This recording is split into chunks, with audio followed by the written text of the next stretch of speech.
Let's move on to Syria. Truly unhappy place. Just tremendous violence over there. Former UN Secretary General Kofi Annan tried to broker an agreement. We thought the Syrians would be pulling out of the cities by tomorrow. You did? I don't think you did, Dan. I don't did. think I did. I don't think so. I'm not even sure that Kofi Annan did. Yeah. Or if he did, he was the only one. Tomorrow's the deadline. It doesn't look like it's going to happen. And yet the United States continues to sit on the sideline of an event that has gotten a lot of publicity. People see what's happening both here and across the Middle East. Can the United States maintain this attitude of distance between itself and Syria? Now, the president looks to me like the president desperately wants to do that. This whole Kofi Annan initiative, I think, was in part meant to be a kind of diplomatic cover for the fact that nothing much was going to happen. Oh, we'll send him over there, sure, we'll have a ceasefire, we'll pull back. And in the end, quite predictably, Bashar Assad, the president of Syria, has used this as cover to go in and just annihilate pockets of the opposition in some of these cities. And today there were episodes where they shot at somebody who was a cameraman who was across the border in Lebanon. They wounded 5 people in a Turkish refugee camp from Syrians who'd gone across the border, including 2 Turks. Right. Ban Ki-moon, the Secretary General of the United Nations, the current Secretary General, immediately said out, the UN deplores this violence. Well, boy, that'll shake him from the rafters in Syria. It won't make any difference. The Annan initiative, I think, was a failure. We have to understand it's a failure. And I think it was predictably going to be a failure. So the question is, what does the United States now do? Can they put together a coalition of the willing to be able to do something more than sit back and passively watch Assad survive? Well, as you know, Paul, I have argued and said that I just don't see how Barack Obama is going to be able to keep the world on the back burner for 6 or 7 months.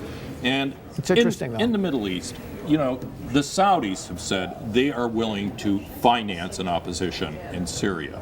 Right. If we will lead.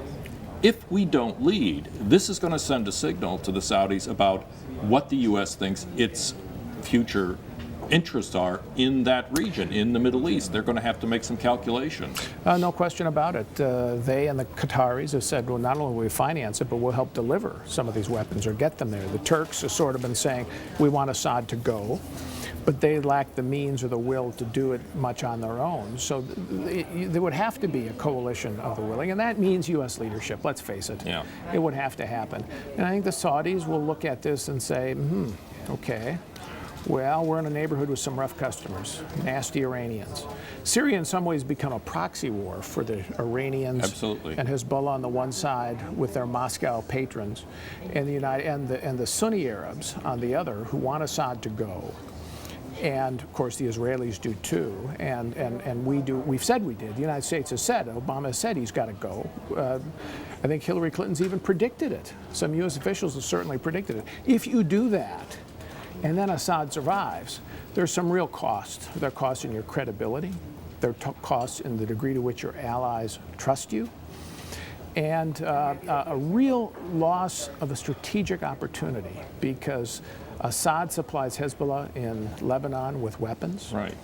And this would be a signal to Iran, well, we had this challenge to our ally, and they couldn't deliver. And now presumably we're going into these 6-nation talks with Iran over their nuclear program. What incentive do they have here to do anything on the nuclear side if they've got this battle going in Syria with their proxy, in which they want their proxy to win? Yeah, that's right.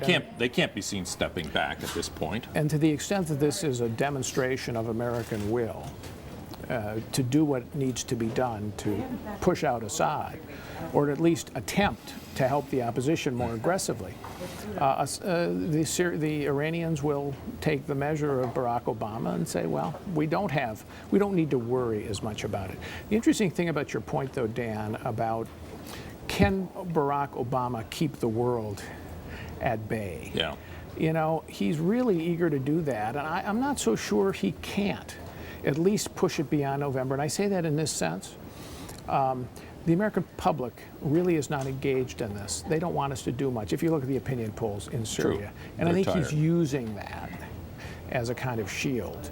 And the Republicans, therefore, I don't think you'll see Mitt Romney make much of Syria in this presidential campaign, because they'll look at it and say, you know, the public doesn't want us to do much. Remember what happened to the Republicans in Libya? You know, some of them they really tried to use it against Obama for overturning Gaddafi. Well, if the presidential candidates can make the tides of world politics recede, to my mind, that will be a miracle.